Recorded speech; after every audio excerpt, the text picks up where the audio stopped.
그동안 우리가 찬양대가 서지 못하는 안타까움이 있었는데 오늘 시온 찬양대와 또 우리 강연학단이 함께 수고해 주셔서 너무너무 감사합니다. 다시 코로나 상황이 악화되지 않을 수 있도록 여러분들 계속해서 기도하시고, 또 포항에 코로나 확진자들이 계속 한 명, 두 명씩 매일 이어지고 있는 이런 상황입니다. 이런 일도 빨리 해소되어질 수 있도록 위해서 기도해 주시면 감사하겠습니다. 오늘 이 귀한 예배의 자리에 나오신 여러분 모두를 주님의 이름으로 환영하고 또 축복합니다. 가정에서 함께 예배 영상을 통해 드리고 있는 우리 성도들에게도 주의 은혜가 함께 하시길 바랍니다. 어느 나라 어느 국민 할 것 없이 먹고 사는 문제가 해결되고 나면 그 다음은 건강과 장수에 관심을 갖기 마련입니다. 우리나라도 예외가 아닙니다. 국민소득 3만 불 시대가 열리게 되면서 텔레비전에 종합 편성 채널들이 우후죽순처럼 생겨나게 되었습니다. 그런데 이 종합 편성 채널들이 경쟁적으로 지금 하고 있는 것이 바로 건강과 관련된 프로그램입니다. 그 가운데 대표적인 것 하나가 내 몸 사용 설명서라는 프로인데, 그 프로에서 면역력 증강을 위한 비결을 다룬 적이 있었습니다. 그때 소개된 것이 내추럴 킬러 셀, 일명 NK라는 세포였습니다. 이 세포는 암세포 박멸은 물론이고 염증 관리, 항노화 작용까지 책임지는 세포인 까닭에 반드시 활성화시켜야 한다 하는 것이 그 포로에 참여한 의사들의 주장이었습니다. 그런데 활성화 방법도 그리 어렵지 않습니다. 눈썹 위, 그리고 귀 앞부분, 또 귀 뒷부분에서부터 시작해서 목 쪽으로 지압을 하듯이 안마를 해주면 부교감 신경이 활성화되면서 NK 세포도 활성화된다는 것입니다. 뭐 어렵지 않고 간단한 일이니까 말 나온 김에 우리 한번 해보십시다. 전부 손을 눈썹 위로 한번 얹어보시고 지그시 한번 누르시고, 뭐 계속하고 있을 수는 없고 바로 귀로 옮기겠습니다. 귀도 한번, 귀 앞도 한번 눌러보시고 귀 뒤쪽으로 넘어가서 여기서부터 이제 목 쪽으로 계속해서 이렇게 지압하듯 눌려보십시오. 시원한 게 느껴지십니까? 여러분들 이제 일상생활 속에서 이것을 반복해서 계속하면 NK세포가 활성화되어지면서 여러분들의 건강지수가 향상되어질 수 있을 것입니다. 그러나 여러분, 우리 그리스도인들은 이런 육신적인 건강지수에만 관심을 가질 수는 없지 않겠습니까? 오히려 우리에게 더 중요한 것은 영적인 건강지수를 향상시키는 일일 것입니다. 한번 여쭤보겠습니다. 여러분들의 영혼은 지금 건강하십니까? 내가 건강하다고 나는 영적으로 전혀 문제 없어 그렇게 큰 소리 신다고 해서 이게 될 일이 아니잖아요. 정말 내가 나의 영적인 건강지수를 정확히 알고 답변을 할 수 있으려면 그와 관련된 체크리스트가 필요합니다. 병원에 가면 의사를 만나서 본 진료를 받기 전에 간호사분들이 먼저 혈압을 체크하기도 하고 때로는 체온을 체크하기도 합니다.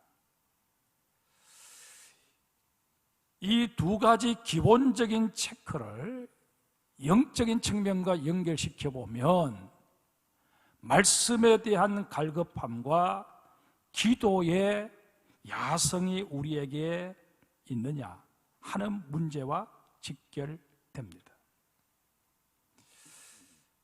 건강한 사람은 무엇이든 잘 먹습니다. 끼니 때가 되면 어김없이 배꼽시계가 울리면서 배고픔을 느낍니다.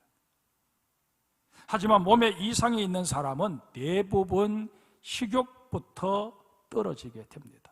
끼니 때가 되어도 밥을 먹어야 되겠다는 생각이 별로 들지 않기도 합니다. 그러다가 건강이 회복되면 제일 먼저 허기를 채우는 일부터 하게 됩니다. 심한 감기로 앓던 아이가 엄마에게 엄마 나 배고파 밥 줘 그렇게 말하게 되면 일단 안심을 할 수 있지 않겠습니까? 마찬가지로 우리에게 말씀에 대한 갈급함이 있으면 내 영혼은 일단 어느 정도 건강 상태를 유지하고 있다, 그렇게 진단을 해도 가히 틀리지 않을 것입니다. 그런가 하면 건강에 이상이 생기면 말수가 적어집니다. 요즘은 코로나로 인해서 누군가가 병원에 입원을 하셔도 병문안을 가는 것이 불가능합니다만은 코로나 이전의 상황을 우리 한번 떠올려 보십시다. 누군가가 병원에 입원을 해서 병문안을 갔습니다. 그런데 입원하신 그분이 자리에서 일어나서 우리를 맞이해 주고, 그리고 그동안 무슨 일 때문에 입원하게 되었는지 자초지종 설명을 할 수 있는 그런 상황이라면 우리는 다 안심을 하면서 이제 살만한가 보네, 그렇게 농담을 건네기도 합니다. 그런데 그렇지 못하고 우리를 누워서 맞이할 뿐만 아니라 말하는 것조차도 힘들어하면 병원을 간 우리가 은근히 걱정을 할 수밖에 없는 게 사실입니다. 우리의 영적 건강 상태도 마찬가지입니다. 지난 1월, 2월에 읽은 신앙서적이 유기성 목사님이 쓰신 1시간 기도였습니다. 영적으로 건강한 사람은 하나님과의 관계에서도 할 말이 많아지는 까닭에 1시간 기도하는 것이 그렇게 어렵지 않습니다. 그러나 영적인 건강에 문제가 있는 사람은 5분 동안 기도하는 일조차도 어렵게 느껴집니다. 오래 기도하기 힘들다고 말하는 사람들의 주로 내세우는 핑계거리가 뭐냐 하면, 나는 원래 말 주변이 없어가지고 몇 마디 하고 나면 더 이상 뭘 기도해야 할지 생각이 나지를 않습니다. 그렇게 말씀들을 하시는데 제가 분명히 말씀드립니다. 우리가 일반적인 삶 속에서 말 주변 없는 것하고 기도를 오래 하지 못하는 것하고는 전혀 상관관계가 없습니다. 우리 장성교회 성도들은 하나님과의 관계에 있어서 다들 수다쟁이가 되시기를 바랍니다. 여러분, 우리 자녀들이 학교에서 돌아와서 어머니에게, 아버지에게 미주알 고주알 하루 동안 학교에서 있었던 일, 선생님과 아이들과 있었던 일을 다 얘기한다는 게 뭘 의미합니까? 그만큼 어머니를, 아버지를 친숙하게, 친밀하게 느낀다는 증거 아니겠습니까? 우리가 하나님께 나와서 정말 시시콜콜한 문제들까지 다 아뢰며 그렇게 하나님과 대화하는 것을 즐거워한다는 것은 그만큼 내가 하나님에 대하여 친밀감을 느낀다는 그런 증거가 될 것입니다. 그러나 여러분, 우리의 몸의 건강을 체크함에 있어서 그 지수들이 다양하지 않습니까? 마찬가지로 우리의 영적인 건강 지수를 체크하는 지수도 다양합니다. 앞서 말씀드린 말씀을 사모하는 정도나 기도의 야성은 그저 우리의 신앙의 기본적인 형태를 체크하는, 혈압을 재고 체온을 재는 그 정도에 불과하다는 것입니다. 그러면 우리의 영적 건강 상태를 좀 더 세밀하게 체크해 보려면 어떻게 해야 할까요? 첫 번째로 나 자신의 영적인 내실 상태를 점검해 보아야 합니다.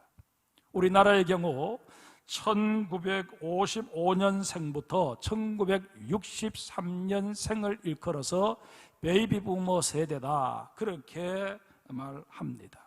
6.25 전쟁을 겪고 난 이후에 가정들마다 자녀들을 많이 낳게 되면서 이 베이비 부머 세대층이 형성된 것입니다. 그런데 이 베이비 부머 세대가 사회 활동을 시작하게 된 70년대, 80년대에 들어서면서 산업화 바람이 불게 되었고, 교회 역시 그런 사회적 분위기에 편승해서 양적인 성장에 관심을 갖게 되었습니다. 그 기폭제 역할을 했던 것이 바로 1974년 8월 13일부터 8월 18일까지 지금의 여의도 공원에서 개최된 엑스폴로 74 부흥 대성회였습니다. 민족의 가슴마다 그리스도를 심어 이 땅에 성령의 계절이 임하게 하자라는 캐치프레이즈를 내걸고 진행된 이 대회는 전국 교회의 전도 붐을 불러일으키기에 충분했습니다.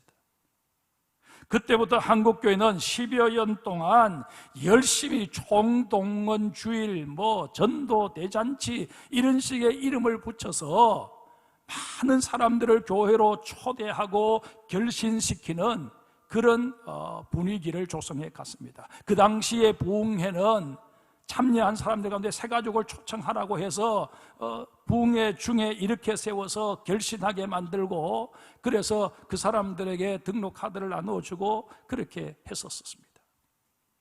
그 결과 10여 년 동안 300만 교인에서 800만 교인으로 늘어났습니다. 세계 50대 대형 교회 중에 절반에 가까운 교회가 한국에 자리할 정도로 메가처치들이 생겨났습니다.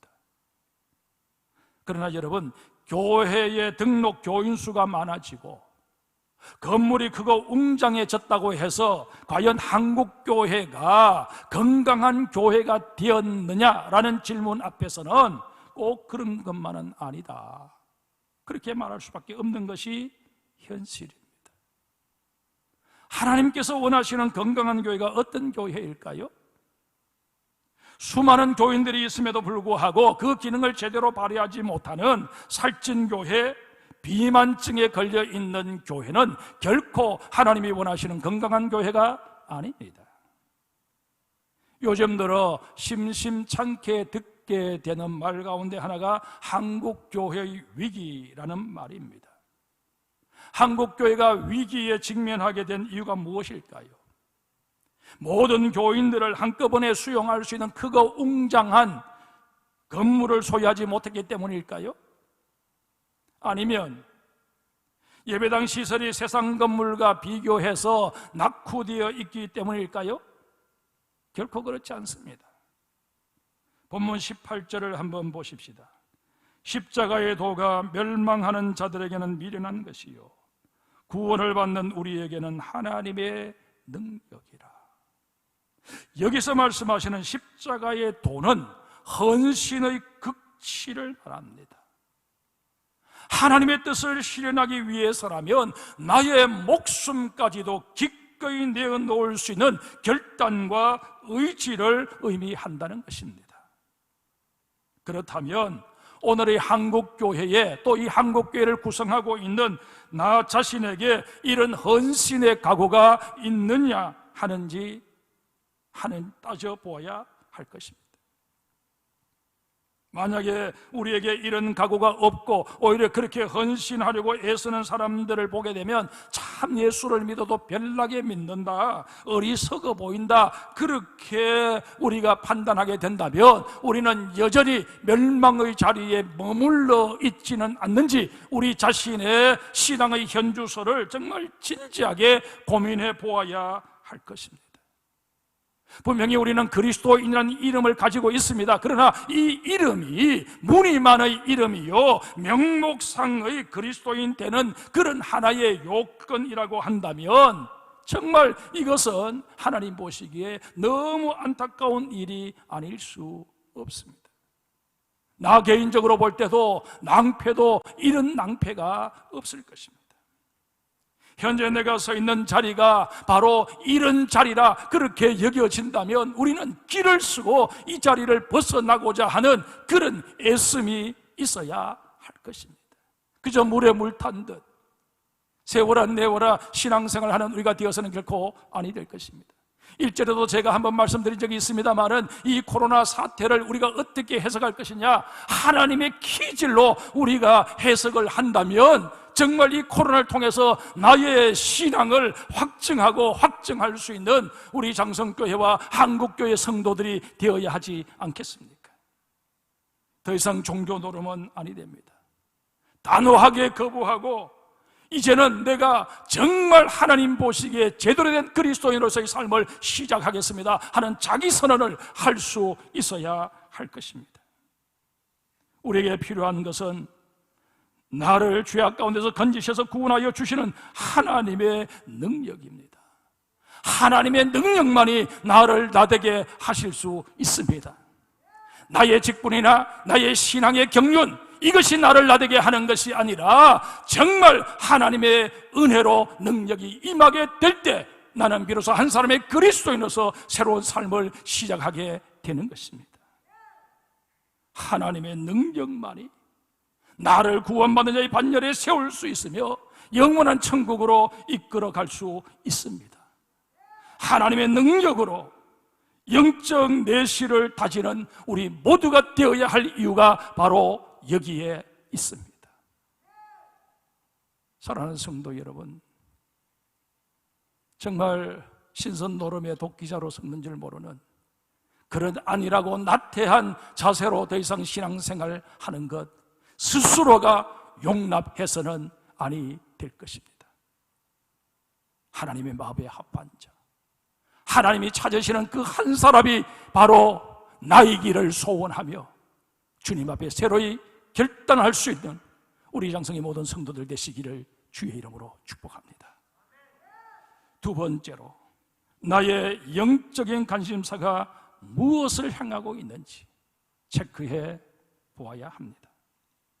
우리가 잘 알고 있는 대로 고린도는 지리적 요충지로서 정치, 경제, 외교, 문화, 학문에 있어서 상당한 수준을 갖춘 도시였습니다. 교회 구성원들 중에도 부자와 지식인들이 적지 않았습니다. 이들은 베드로나 아볼로, 바울이 전해주는 그런 복음에 대해 열정적으로 반응했고 주변 그 어느 교회보다도 빠른 성장을 이루어내었습니다. 그러나 마지막으로 바울이 떠나고 얼마 되지 않아 이 교회에는 다툼과 분열이 일어났습니다. 이들은 과거 하나님의 은혜를 받지 못했던 자들이 아닙니다. 교회 내에 성령의 은사들이 나타나지 않았던 것도 아닙니다. 나름대로는 잘 믿는다고 자부했던 자들입니다. 그러하건만 이들은 하나님의 교회를 4분 5열 시키고 말았습니다. 그 이유가 무엇일까요? 그저 하기 좋은 말로 사탄의 장난질 때문이야 그렇게 말하고 넘어갈 문제가 결코 아닙니다. 고린도 교회 교인들이 4분 5열 수밖에 없었던 가장 근본적인 요인 가운데 하나는 그들 속에 여전히 남아있는 세속적인 가치관 때문이었습니다. 이들은 신앙생활을 하면서도 그 마음 속에 내 신앙이 최고야, 내가 성경을 제일 많이 알고 제대로 배워서 하는 이 인간적인 교만이 자리하고 있었습니다. 그러다 보니 교회를 거쳐간 사역자들까지 다 소환해서 그들 중심으로 파벌을 만들기 시작했습니다.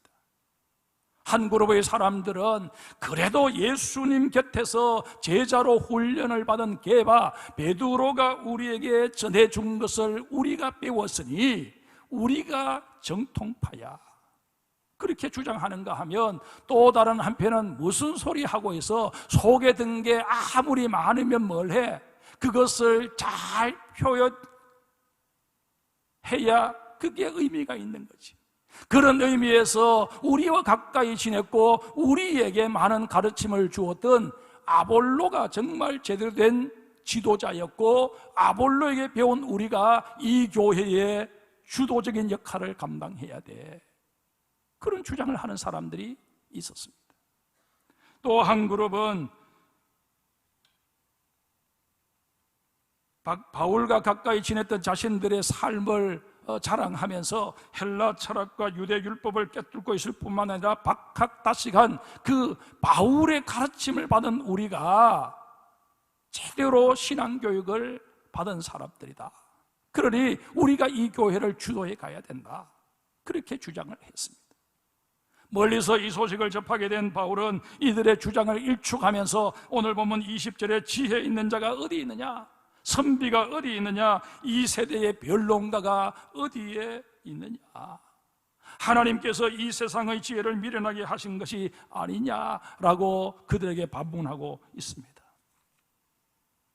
여러분, 예수를 믿게 된 이후에도 내가 어느 대학을 나왔고 내가 어떤 학위를 몇 개나 가지고 있고 하는 이것이 여러분의 인생의 자랑거리가 되고 있습니까?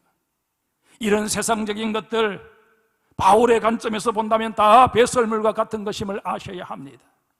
심지어 우리가 신앙생활을 하면서 나는 이런 훈련을 받았고 저런 훈련을 받았고 이런 성경 공부를 필했고 저런 성경 공부를 필했다, 나는 성경을 몇 독을 했다, 그것을 자랑하고 있는 분은 혹 없으십니까? 여러분, 내 마음속에 내가 제일이라고 생각하는 그 자체가 이미 하나님의 영광을 가리는 것이 될 수 있다는 것을 아셔야 할 것입니다. 우리 주님은 저 낮은 곳으로 계속해서 내려가고 계시는데 나는 끊임없이 나 자신을 높이기 위해서 노력하고 있다면 예수님과 나는 정반대로 내려가고 있을 뿐만 아니라 우리의 시선 자체가 주님과 정반대의 것을 바라보고 있다는 사실을 아셔야 할 것입니다.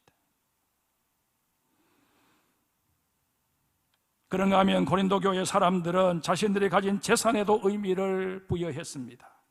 부자들은 부자들끼리만 모였습니다. 예배에 나올 때마다 잔뜩 음식을 준비해 와서 부자들끼리 서로 이건 먹어봐라 저건 먹어봐라, 이것은 어떤 값비싼 재료로 만들었다, 그렇게 서로 자랑했습니다. 가난한 사람들, 종의 신분에 있는 사람들은 교회에 와서도 그 부자들의 그런 처신 때문에 마음의 상처를 입고 서러움을 당해야만 했습니다. 한때 한국 교회에 간증붐이 일었던 적이 있습니다. 그런데 문제는 간증하는 분들이 하나같이 성공한 사람들, 물질적으로 복을 받은 사람들, 중병에서 나음을 입은 사람들, 이런 사람들에게 초점이 맞추어져 있었습니다. 이런 영으로 교회 내에는 알게 모르게 성공한 사람은 믿음이 좋은 사람, 하나님의 은혜를 덧입고 사는 사람, 그렇지 못한 사람은 믿음이 변변치 못한 사람, 은혜 받지 못한 사람, 이런 이분법적 도식이 자리하게 되고 말았습니다. 다시 말해서 한국교회 내에는 그리 아니하실지라도 라는 신앙이 자리할 여지가 사라지고 만 것입니다. 2003년 7월에 첫 개봉되었던 브루스 올마이티라고 하는 영화가 있습니다. 영화 제목에서 알 수 있듯이 브루스라고 하는 사람이 신으로부터 무엇이든 다 할 수 있는 능력을 부여받게 되면서 벌어지는 해프닝을 그린 코미디 영화입니다. 그런데 이 영화를 통해 얻게 되는 교훈 가운데 하나가 신적인 그 능력을 이 브루스가 활용해서 사람들이 원하는 것 다 들어 주었을 때 세상이 정말 행복해졌느냐? 아니더라는 것입니다. 세상은 더 나아지기는커녕 오히려 혼란과 부작용에 휩싸이게 되고 말았다는 것입니다.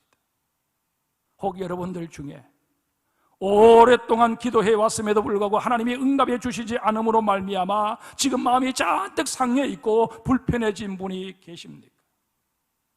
하나님께서 끝까지 거부하시는 그것이 여러분에게 있어서는 가장 적절한 응답이라면 여러분 어떻게 하시렵니까?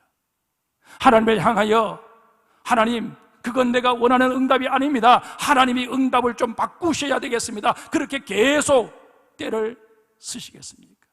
하나님은 끊임없이 우리에게 내 은혜가 내게 족하다 말씀하시는데, 아니요, 그것은 내가 원하는 은혜가 아닙니다. 내가 원하는 은혜를 주세요. 그렇게 하나님 앞에 여러분 기도하느라 시간을 허비하시렵니까? 이제 우리는 무조건 높아져야 한다, 무조건 출세해야 한다, 무조건 많은 것을 얻어야 한다, 무조건 내 건강은 회복되어져야 한다 하는 이 나 중심의 신앙 패턴에서 내 뜻대로 마시고 아버지의 뜻대로 하옵소서라는 고백으로 하나님 중심의 신앙 패턴으로 우리의 모든 신앙을 전환할 수 있어야 할 것입니다. 사무엘상 2장 6절 이하에 기록되는 한나의 기도를 한번 보세요. 여호와는 죽이기도 하시고 살리기도 하시며 스올에 내리기도 하시고 거기서 올리기도 하시는 분이다 고백하고 있지 않습니까? 뿐만 아니라 가난하게도 하시고 부하게도 하시며 낮추기도 하시고 높이시기도 하시는 분이라고 고백하고 있습니다. 여러분, 우리가 이 사실에 대해서 아무런 의구심 없이, 아무런 거부감 없이 아멘할 수 있을 때 우리의 신앙은 비로소 제자리를 찾아가게 되는 것입니다. 내 고집, 내 판단, 내 계획, 이 모든 것 주의 십자가 아래 내려놓고 주님이 나를 어디로 이끌어 가시든, 주님이 내게 무엇으로 응답하시든 나는 그것을 아멘으로 수용하겠습니다. 그렇게 고백할 때 우리는 비로소 하나님의 마음에 합한 자가 될 수 있다는 말씀입니다. 세 번째로, 내 신앙의 중심에 십자가가 있는지 체크해 보아야 합니다.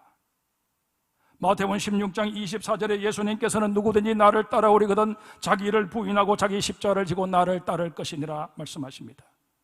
이 말씀의 의미를 우리 곰곰 한번 묵상해 보십시다. 무슨 의미일까요? 십자가 없이 걸어왔던 나의 제자의 길은 무효라는 말씀 아니겠습니까? 내가 행해왔던 그 수많은 예배와 사역들, 내가 드린 기도와 헌금들, 그 중심에 십자가가 서 있지 못했다면 모든 것이 허사일 가능성이 높다는 것입니다. 이건 제 말이 아니라 예수님의 말씀이십니다. 예수님께서 이렇게 말씀하시는 이유가 무엇일까요?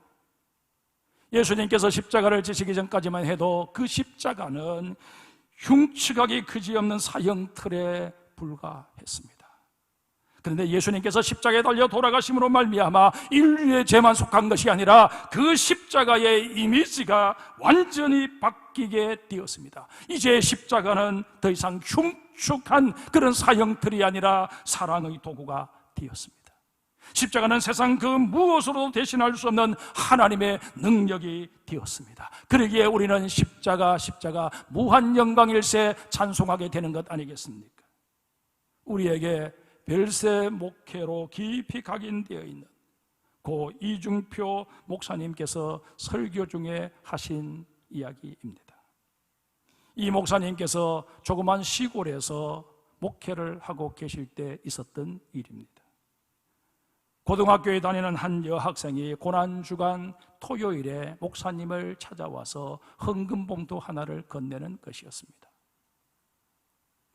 그 여학생의 집안이 너무 가난하다는 것을 이 목사님이 잘 알고 있었던 터라 그 헌금봉투에 들어있는 돈의 액수가 너무 커서 그 돈의 출처를 묻지 않을 수가 없었습니다. 그런데 그 여학생의 대답이 그만 이 중표 목사님을 울게 만들어 버렸습니다. 시내에 있는 도립병원에 가서 자신의 피를 팔아 받은 돈이라는 것이었습니다. 예수님께서 자신을 위해 십자가에 달려 물과 피를 다 쏟으셨다는 사실을 일주일 내내 묵상하면서 나는 주님 앞에 무엇을 드릴 수 있습니까? 아무리 고민하고 질문해봐도 답이 나오지를 않더라는 것입니다. 그때 문득 도립병원에 가면 피를 팔 수 있고 그 피를 팔면 얼마의 돈을 받을 수 있다 하는 생각이 들어서 가서 매혈을 하고 그 받은 돈을 헌금 봉투에 넣어서 목사님께 가져왔다는 것입니다. 이 여학생이 돌아간 후 이중표 목사님은 그 헌금을 거머쥔 채 예배당 강단으로 올라가셨습니다. 그리고 그 자리에서 엎드려 하나님, 착하디 착한 어린 여학생이 나를 미치게 만듭니다. 예수님께 미친 이 여학생의 영생이 목사인 나를 주님께 미칠 수밖에 없도록 만들고 있습니다. 그렇게 말하며 엉엉 울었다는 것입니다. 사랑하는 장성교회 성도 여러분, 진정 여러분의 가슴에는 주님의 피 묻은 십자가가 세워져 있습니까? 여러분과 저에게 이 피 묻은 십자가가 없다면, 이 십자가의 보혈의 은혜가 우리에게 지금도 임하고 있지 못하다면 우리의 신앙생활 합이 무슨 의미가 있겠습니까? 정말 우리는 이 시간 진지하게 자신에게 물어볼 수 있어야 합니다. 그리고 진솔하게 답변할 수 있어야 합니다. 주의 피 묻은 십자가가 내게 있는가? 중세교회 대신학자였던 토마스 아퀴나스의 일화로 설교를 마무리할까 합니다. 한 번은 아퀴나스가 교황청을 방문하게 되었습니다. 교황을 아련하고 함께 발코니로 나와서 교황청 뜰이 다 내려다 보이는 그곳에서 교황과 대화를 나누고 있는데 마침 전국 각지에서 드린 헌금을 거두어서 싣고 오는 마차가 교황청 안으로 들어오고 있었습니다. 교황이 자랑스럽게 말합니다. 초대 교황이셨던 베드로 사도는 은과 금은 내게 없거니와 라고 말씀하셨지만 이제 우리는 하나님의 은혜로 은과 금이 넘쳐나게 되었습니다. 그 말을 들은 아퀴나스가 이렇게 응대를 합니다. 초대교회에는 은과 금은 없었지만 내게 있는 것으로 내게 주노니 곧 나사렛 예수의 이름으로 일어나 걸어라 명할 수 있는 권능을 가지고 있었지요. 그런데 오늘 우리는 은과 금은 있을지 몰라도 그리스도의 이름으로 명할 수 있는 능력은 잃어버린 것 같습니다. 이 토마스 아퀴나스의 뼈있는 말에 교황은 안색이 변한 채 아무 말도 하지 못했다고 합니다. 성도 여러분, 국민소득 3만 불을 이뤄낸 우리나라가 자랑스러우십니까? 여러분들이 개인적으로 이뤄낸 크고 작은 성공들이 대견스러우십니까? 세계 50대 교회의 절반이 한국에 있다는 사실에 한 사람의 한국 교인으로서 자부심을 느끼십니까? 큰 예배당과 다음 세대를 위해 지은 비전 센터를 볼 때마다 하나님께 우리의 도리를 다 한 것 같아서 마음에 뿌듯함이 있으십니까? 이런 우리들에게 주님 물으십니다.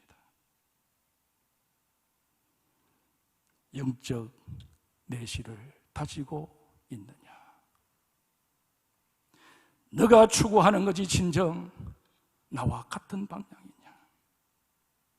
이에 대하여 너에게는 피 묻은 예수 그리스도의 십자가가 세워져 있느냐?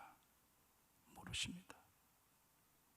이에 대해 우리가 제대로 답변할 수 없다면 우리는 정말 안타깝게도 잘못 믿은 것입니다.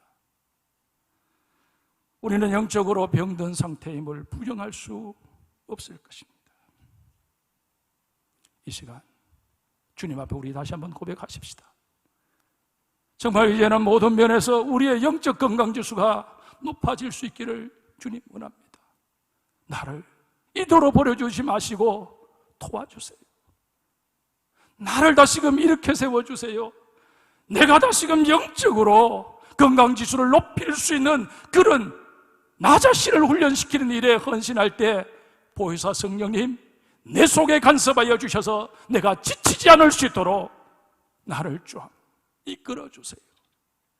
애타는 마음으로 기도하는 이 시간이 되기를 원합니다.